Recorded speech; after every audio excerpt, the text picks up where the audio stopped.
That was a clip from Caravaggio, Derek Jarman's marvellous painterly film about an artist whose life he felt in its risk and daring so resembled his own. Now Derek Jarman is dead, and our lives are the poorer for it. He was remarkable both for what he did, painting, writing, gardening, making movies, making friends, and for how he did it with a lively enthusiasm. Derek was gay in both senses of the word. He embodied joy in living, always active, always creating. The films he directed, The Tempest, Jubilee, Sebastian, Caravaggio, The Garden, Edward II, Wittgenstein, mark him as one of the most original and accomplished British film directors. No one else did so much with so little resource. Derek had a mind and an eye. He never had a big budget for a movie.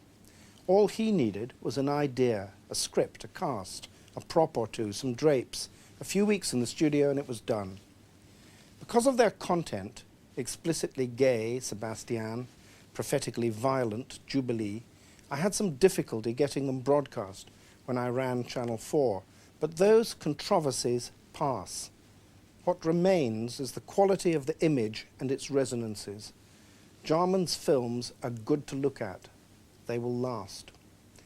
Facing death in and out of hospital, he kept on creating. After Wittgenstein, a show of large paintings that raged against AIDS, life-affirming, brimming with energy. Then another film, Blue. It's one image, the simplest of simple, but a rich, varied text, and published only the other day, a book, Chroma, recording through eyes that were closing the colours of the world he had enjoyed. Derek Jarman was an outspoken campaigner for gay rights to the very end.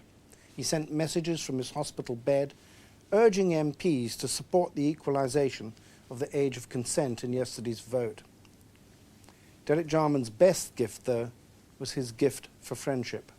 He was a joy to be with. He sparkled.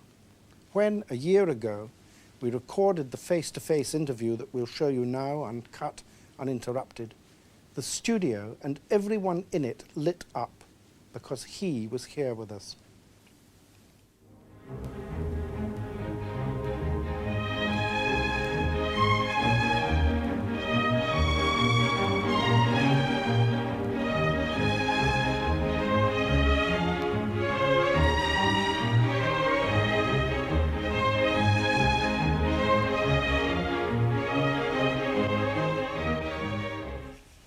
Derek Jarman, painter, writer, filmmaker, and in my view, one of the most distinguished of our time, gardener.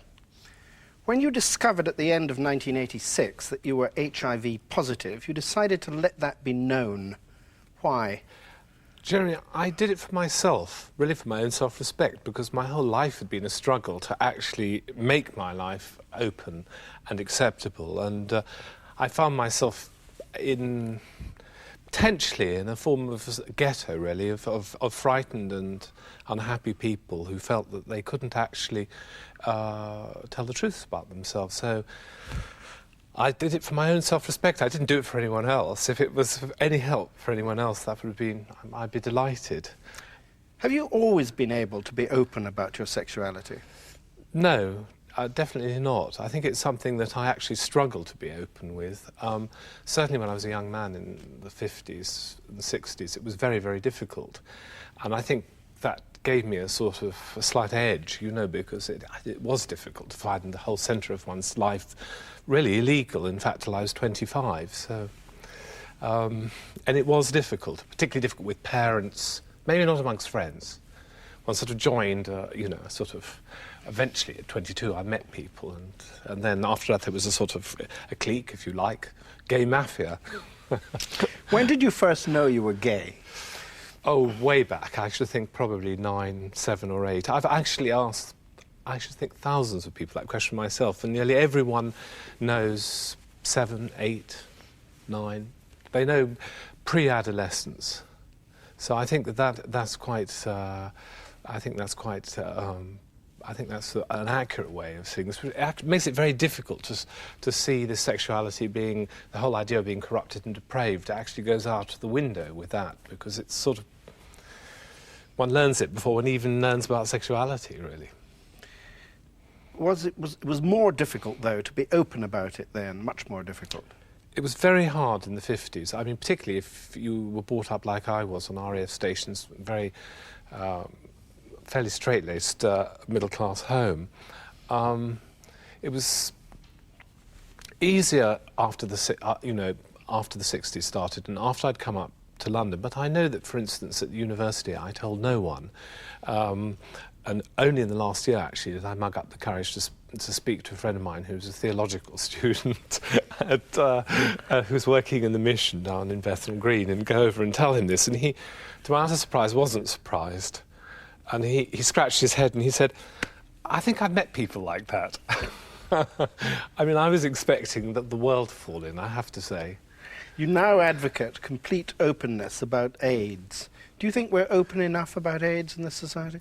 No, we're not at all. I mean, there are very, very few people who have been as fortunate as I have, perhaps be able to be open. I mean, and for instance, I was talking to my doctor the other day and he said, "Oh, thank God you're there. You're the only patient I can actually openly talk about still." So, I mean, this shows that there's something still very much awry in our perception of the illness, and also in the treatment of people who, have the virus. You were born in 1942. Where were you born? Well, I was born in Northwood, in the hospital there, which is a suburb of London. And then my grandmother lived there, and so my mum was staying with her because my father was a bomber pilot. So, and then I was almost immediately moved up, I think, to RAF Whitton, a month or so later. What sort of person was your mother? Anything that happened in her old age that was out of the ordinary pleased her. So if someone knocked at the door, with some sort of a mad idea, selling soap or religion or anything, she would always invite them in, which I really liked. And I realised much later that it was very, very dull to be stuck being a housewife in Northwood, where we returned, you see, much later. And so anything that broke this monotony was a joy to her. And I mean, she absolutely adored everything that was going on in my life. And she thoroughly entered into it. For instance, when Jubilee opened, she was in a wheelchair. She was very ill for the last 18 years of her life with cancer. And as we left, and there were people fainting, and people shouting and making a nuisance of themselves. And she said, "This is a very, very accurate film, Derek," as I wheeled her up the aisle. And I thought, well, anything. She loved it. She loved all of that theatre glamour.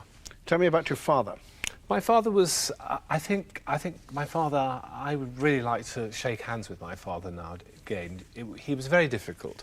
I think perhaps what none of us knew, that he had fought as a bomber pilot right the way through the war. And I think that he really came out damaged in a way by this, in a way that at the time no one understood. But now, of course, after in more recent years, they know that this can be very psychologically damaging.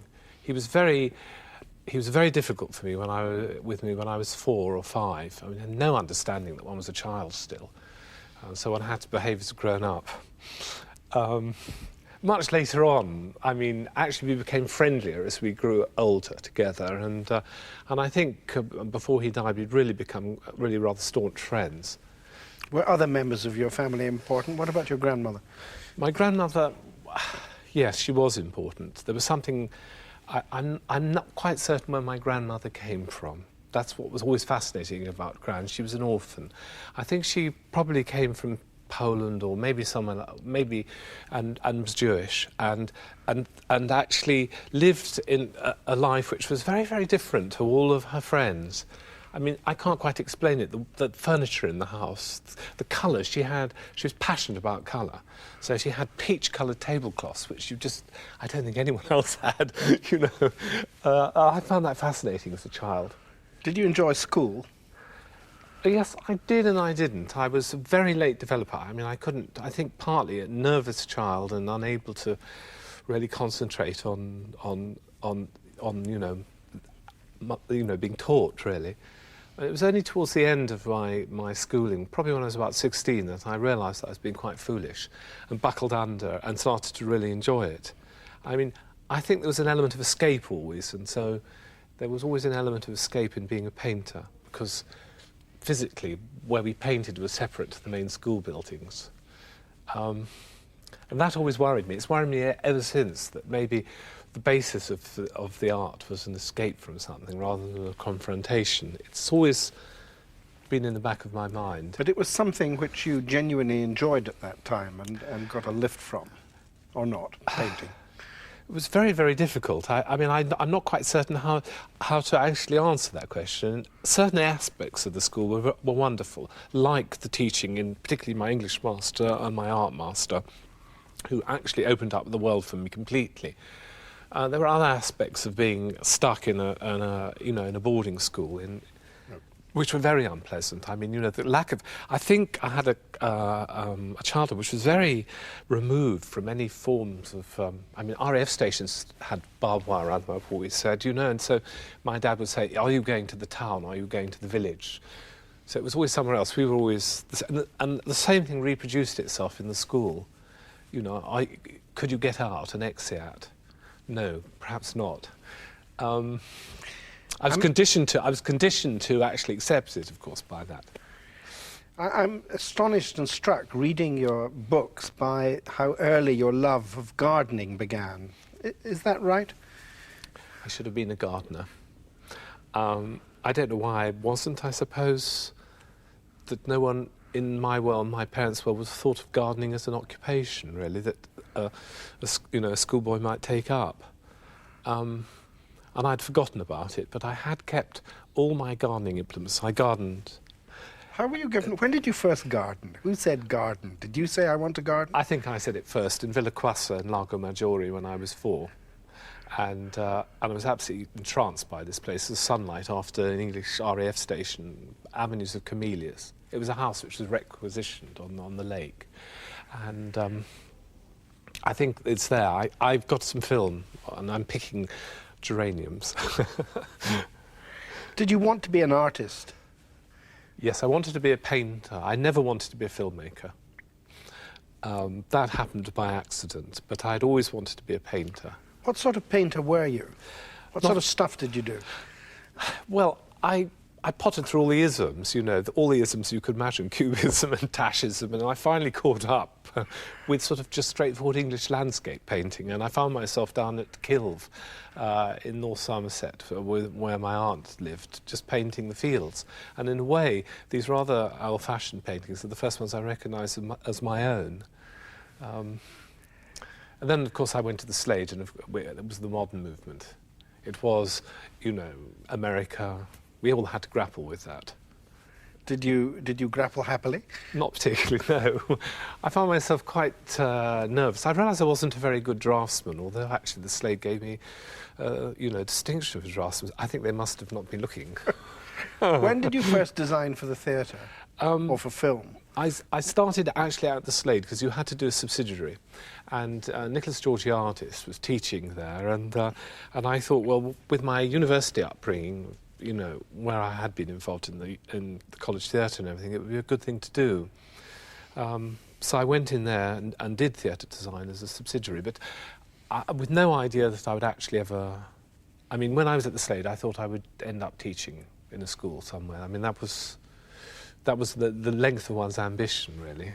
You designed for the Royal Ballet, you designed Jazz Calendar, and you designed for Ken Russell's movies. How did that happen? Well, it happened because of... I put some theatre designs for the Prodigal Son of Prokofiev into the Biennale in Paris. And Maud Lloyd's husband, who was, they were the ballet critics, saw it and introduced me to Ashton. Nigel Gosling. Nigel Gosling, yes. And he rang me up because he'd seen a painting in Edinburgh. And he said, do you do these theatre designs? I said, yes, I do. And he said, oh, I've got a project, but I can't tell you what it is. So I because, so I said, well, I'd be very interested. It's the ballet, he said. And I found myself being ushered in about a month later to Fred's, or maybe a couple of weeks later to Fred's room. This is Fred Ashton? Yes, Fred Ashton. And him saying, well, I can't just give you this ballet because you've never done anything. But if you go away and here's the music on the tape recorder and make me some designs, if I like them, I'll take you on. And that's how that happened. He was the marvellous teacher. He taught me a great deal, Fred. I mean, because I'd never really been in a theatre situation in my life. And he was fun. What do you most remember about Jazz Calendar? Nureyev, who didn't like it. I'll never forget that. Freddie said to me, look, if any of the dancers are a problem, I'll sort it out, Derek. But Nureyev, I'm afraid he's your problem. And from the moment we started, he didn't like the costume and he didn't like the material. And I was very young. Do you know what I mean? And he bragged me mercilessly. And as the curtain call came down, and we did get a lot of curtain calls because everyone liked it. It was very... he said, I hate the colours. It sounds as if life was fun in those days. Yes, life's always been fun, actually. I mean, I've always, I've always enjoyed myself a great deal. I mean, it was being, the 60s in London were great fun. I think we probably... Were you all out?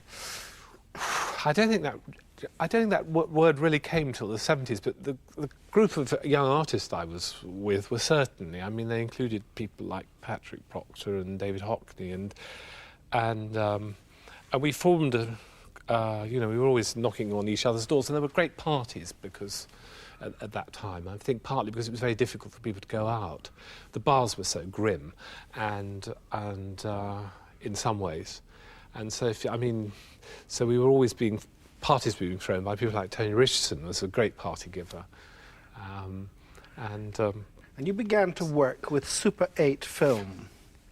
Could you say something about that? Well, what happened was that I was painting still and doing the theatre designs, and I had done Russell's Devils by that time, and someone came to the studio with literally a home movie camera. I thought, that's an interesting thing. Would you like to borrow it? So I said, yes, I would, and I made a 3-minute film of the studio. This is 1970, 71. And I started to make these films, and it was a really amusing thing to do because everyone came to watch them. So I used to be able to give these parties, wonderful parties, and everyone would come, and no one paid any attention to the films whatsoever. They were all there, they all bought cushions and lay on the floor. And we showed a proper film, 16mm, something, proper feature film, and then we would end up with the Super 8s. Proper rude feature film? Well, no, they were rather serious ones, like The Wizard of Oz, and serious film. Is that your favourite film? It's one of my favourite films, I must say. You went on to make happen and then direct, I think, and write and direct Sebastian. Why did you want to make that film? I don't really know, and I have to say that the film is a huge muddle because of this, because none of us quite knew what we were up to. I mean, there were except for Paul Humphreys, who was the editor, and my friend Peter Middleton, who lit it and filmed it. It was a sort of exploration because even though I'd worked for Ken on these 2 big films, they're so big that you couldn't really get involved in a sense. I mean, something as big as The Devils, I just popped my head round the door in the morning and then disappeared again. I think if we'd known anything about filmmaking, seriously, the films would never have been made. That's the first thing. I just realised that you had to rely very heavily on those people who knew what they were doing, and I've done that ever since, because I still really couldn't lace up a Steenbeck for you. I'm still cine illiterate. But what I do is, I think it's probably a good thing in a way, because it means that the people who work with you get, I hope, more freedom than they would with someone who knows what they're doing. How many of your bigger films have been thoroughly scripted in advance, and how many have been part improvised? It's very interesting, that, because if I'd made certain films that I'd written, as traditional scripted scripts in the early 80s and things, my filmmaking would be completely different. It would never have gone into the more experimental area. And there were a whole series, Bob Up or Down, Neutron. I've been looking at them again recently and thinking, if those films, in a certain way they are films because I made them, And then the whole thing would change. The observation of the sort of areas that I'd been filming in would have changed a lot. I think those were scripted, and the other ones towards the end of it, I threw the scripts out of the window. Was Sebastian a success? Yes. What was the premiere like? Well, it was great. We had more people queuing. Apparently, the actual, in those days, the success was really dictated by how many people you had at 2 o'clock on the first day. We had 2 o'clock in the afternoon? Yes, 2 o'clock in the afternoon. We had there were people queuing. It held the house record for years at the Gate Cinema. In fact, probably still does. I mean, it certainly beat all the Fassbinder films and everything else, hands down. So it was a sort of success. Was that because of the Latin or because it was homoerotic? Oh, it's the homoerotic. It was homoerotic. But we didn't know this, because Jamie, who was the producer, said to me, oh, it'll play one night at the ICA. And then Romolo Valli, the great Italian actor, came and saw it, and he said, this film's really quite wonderful. And he pushed it into towards Italy and Locarno and all of these film festivals for us. What did those who saw it take from it? Did it entertain them, or did it do more than that? I think it was more to do with solidarity. I'm certain that most people would prefer me to be making a musical or something, But I think the very fact that there was absolutely nothing, really, in this particular area, meant that, there was just... It became a sort of rallying point for people, and I still have letters from people, still now, coming and saying this changed their lives. They saw themselves sort of represented in one way or another, even in the Latin. So they could be open about their sexuality because you had portrayed it. I think that helped. And I think it's also helped with the HIV for some people. I mean, the gist of the letters I have is that. And I think it did have that effect. Strangely enough, my father, on the first night, said that it was actually rather accurate for Force's life, which I think is the moment I started to really rather like him, because I thought that was quite a daring thing at that time for the Air Commodore to say in public. How does funding, how do British independent films of that sort get funded? Is it pretty difficult? Well, I was lucky because my producer was very well connected, and he managed to rustle up odd £1,000 or £500 here all over London, mostly from sort of rich and rather elderly gay men.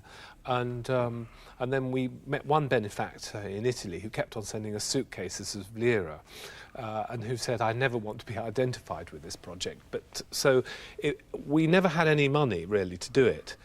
I can't remember how much it ended up, £30,000, I think, probably. But we kept on running out, but there was always someone, another frantic phone call, send some more lira, please. And it got done. You made Sebastian, you made Jubilee, you made The Tempest. How have you been regarded in the British filmmaking community as a filmmaker? I think it's changed during the 80s. I think I would have said, it's very difficult to say that I think that now what seemed like a peculiar form of sort of cinematic suicide has turned out to be my huge advantage as a filmmaker. What I'm saying is that I didn't have to adopt a cause, I sort of became one. And I think this is very important. You said once that you were the most fortunate of British filmmakers. What did you mean by that? Well, I meant just that. I mean, it seemed that my whole life needed to be uncovered, and those lives needed to be uncovered and given voice. And it was a great privilege. I realised that I had to stick with this. Do you know what I mean? This was the one strength for a filmmaker who is, as I said, cine literate. But I did have that audience, and even if I couldn't pin two pieces of film together, they were going to come. So I think that's the advantage I had. Your mother died in 1978. Were you with her? Yes, I was. I'd come back from from Italy, and the night before, and she was thoroughly sort of alive and bright, but the doctors had said that she wouldn't survive the night, and we chatted about Italy, actually. All she wanted to know was about the flowers in Italy and because it had been a marvellous moment in her life when, you know, we'd moved out there after the war. She always thought it was her happiest time. What would you say was the effect of your homosexuality on your filmmaking? I mean, is there anything in it that you would recognise as camp or hear people describe as camp or not? Well, someone said the end of The Tempest was the campest thing ever made. You know, when Elizabeth Welsh came out. I hope so. I quite like that. I mean, I think there's a certain daring in camp. And whereas it could be used to denigrate people, Decadence was another one. Do you know what I mean? It's a terribly decadent film. But I began to think, well, decadence was the first sign of intelligence, really. You know, that it had to have that.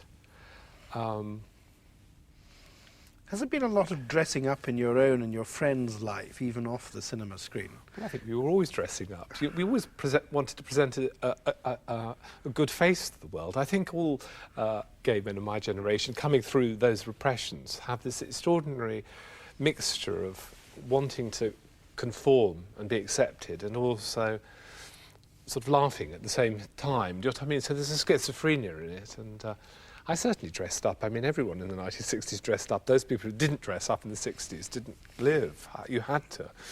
So I'm a Miss World, an ex-Miss World. You won the competition. Well, I have to say that it's the one time in my life I really wanted to win the competition, and I failed at the first time. So when I went in the second time, I really went in to win. And what were you dressed as?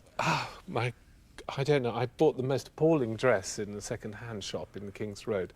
A sort of thing that looked rather like one of those hitched-up curtains, you know, like a theatre curtain. I dyed my hair blonde. Why did you want to make a film of Caravaggio? When Nicholas Ward Jackson, who was the commissioner of this film originally, he was an art dealer, came... he said, this is a film I was going to ask Pasolini to do, but since he's not with us any longer, Derek, could you take this on? And it became a sort of, you know, it really was Mephistopheles in an odd way. I found out an awful lot. I rewrote that script 17 times. It was rewritten sometimes with really wonderful people like Suso Cecchi D'Amico, you know, who'd done Censor for Visconti. It was actually an adventure. And sometimes it got very depressing because it went on and on and on. I mean, I think from 1978 it began, or was it 79? But actually, I think it was one of the most productive moments of my life because I started to write, and I went back to designing with Ken Russell in, you know, opera. So, is there proof yes. that Caravaggio was gay? I don't think there is particularly, although I think he has to be. I mean, when you start to actually analyse things, it's rather like Wittgenstein. When you say has to be, do you mean reading the paintings? Reading the paintings. Yes. I mean, I think he was. I don't think it's a word you could use at that time. What would you point to in the paintings that suggests that? Just the portrayal of other men? Yes, and for instance, there's a certain... I mean, I don't think this says anything particularly about his sexuality, but there is a certain sort of extremity in the way he portrays the other men in these paintings, and I'm pretty certain that my reading is right, but I mean it is always a conjecture. At least I didn't actually misread in the way that they did with The Agony and the Ecstasy, and I've had the same situation with Wittgenstein. It's sort of quite delicate. That's your most recent film. Yes, because again he was someone who I'm absolutely convinced was, but no one really says anything about it. It was interesting. Do you portray that in the film of him, or leave it out? I leave it in, and I leave it as a very sad area of his life, because he was very, very upset by this, you know. He said it was like an icy wind blowing through his life. And, I mean, you know, he says this on the film, so... You said a moment ago that the word out didn't begin really to apply until the 1970s. What was the effect of that in the 70s? Did people have a rare old time that they hadn't had before? No, I think they probably had the same old time, but it was actually more... It was more accessible. I think what I'm saying, you know, the discovery of sexuality, I mean, in this country, it starts with the Bloomsbury Group. I've always wondered why people were so fascinated, but it is to do with their sexuality. And that was an uncovering. And we were the generation that appropriated Bloomsbury's sexuality in the 60s, in a way. And so it went on, and then it became more accessible. And I think, there turned out to be many more people who were gay than one had imagined. In your life, you've had a great many, I think, sexual relationships, or anyway, a fair number of sexual relationships, some of them quite quick and casual, like a lot of other gay men. Have those brought you happiness? Yes, because I've always met people. I mean, one doesn't have sex with someone and just say goodbye. I mean, one usually ends up chatting, and then you start to find out stories and lives, and then you realise... Sex first, chatting afterwards? Well, sometimes chatting first, and sometimes sex afterwards. It depends the circumstances, Jeremy, really. I mean, I think if one had been in one of those New York saunas and had started to reveal one's life to someone, they would have rushed away. But I mean, no, I think that I see it as very, very affirmative. It was a sort of, if you like, a sort of brotherhood or sisterhood, this area, and which one belonged to. And there was no one, I found, who didn't actually sort of know someone else. It was a sort of an extraordinary world of connections. So it was never anonymous in that sense. There always were these connections of places and things, and these shared, lifestyles. Never anonymous, say, on Hampstead Heath? Well, even on Hampstead Heath, I'm known, Jeremy. This is the extraordinary thing, and people's observation of what Hampstead Heath might be like is very, very far from reality. I mean, everyone knows who I am. So for a start, it's good evening, Mr. Jarman. What the hell are you doing here? Are these very quick relationships, loving relationships? I think I lived with people who were lovers, and I have had very loving relationships. They weren't always based on sexuality, though. They were really strong friendships. I've had 3 of those in my life, and they've been continuous.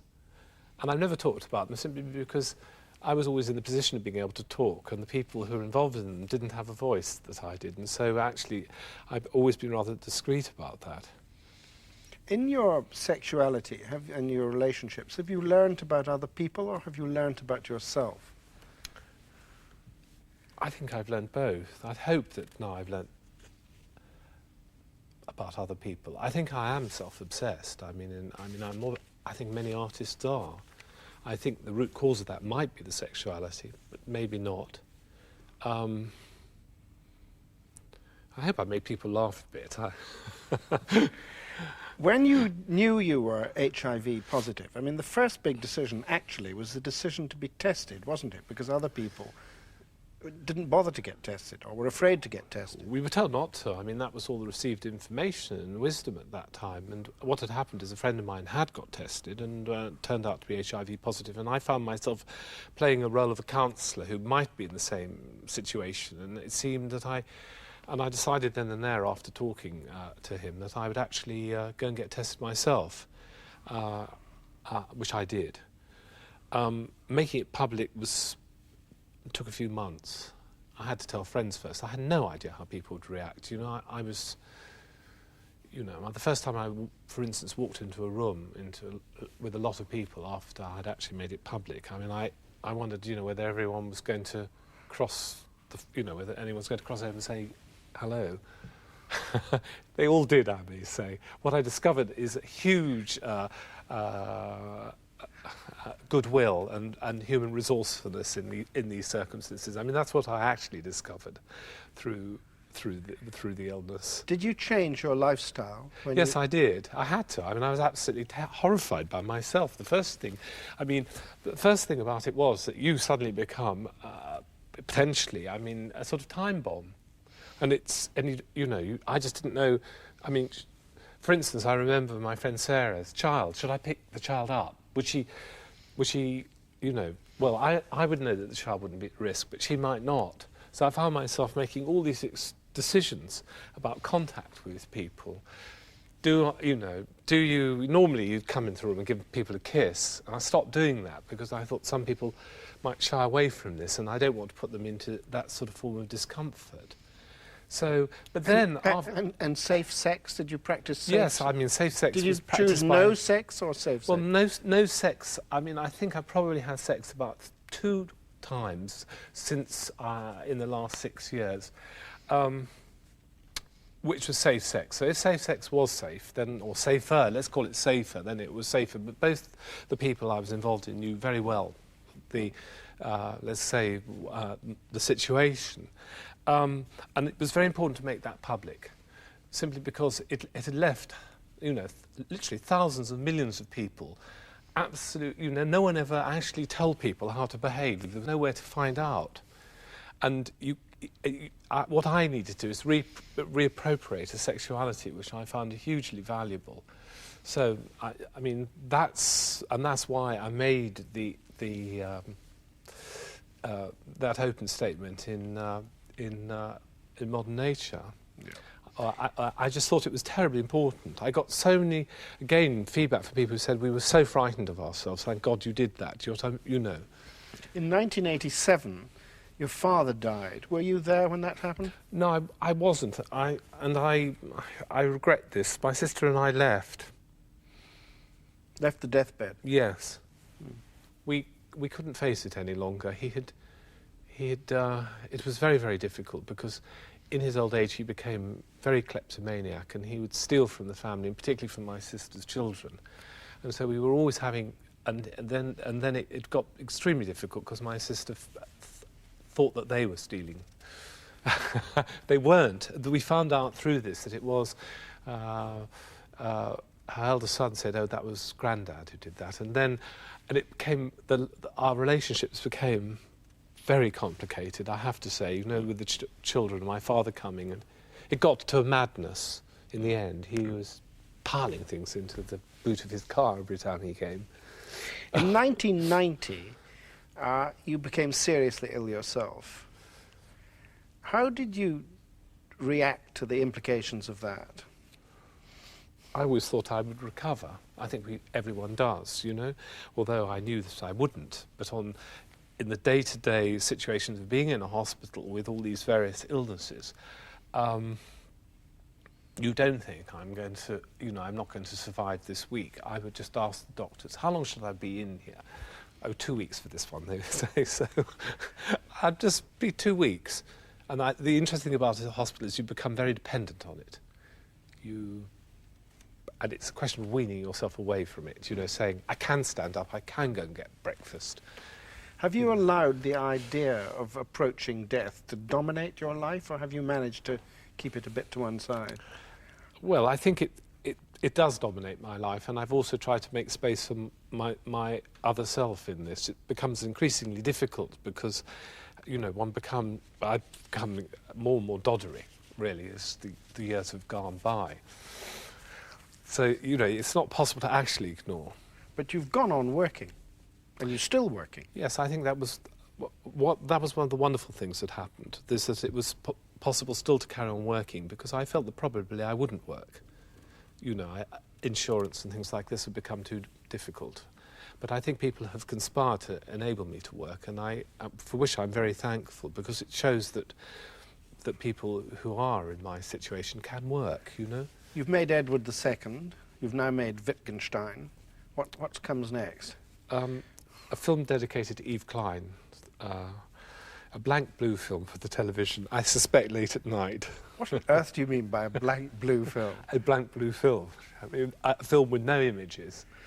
I wanted to make a film about HIV, and everything was sentimental. It didn't actually, and I had this great problem. I couldn't make a film about other people. I had to do it about myself. I felt that I had to make a self-portrait, and in the middle of all of this. And so I used my hospital notes, and it's quite comic. It's not. I tell you, it's not too grim.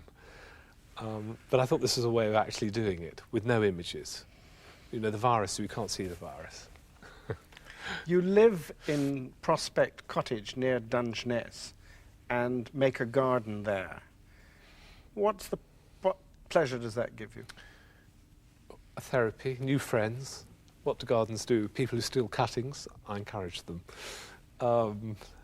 it's a whole new life. I mean, there's several people come down each weekend to see the garden, and they're all delightful people. They're a much broader group of people than perhaps come to see my films in the cinema. You know, so and all the gardeners have been down there. You know, Beth Chatto and Christopher Lloyd, and they all rather love it.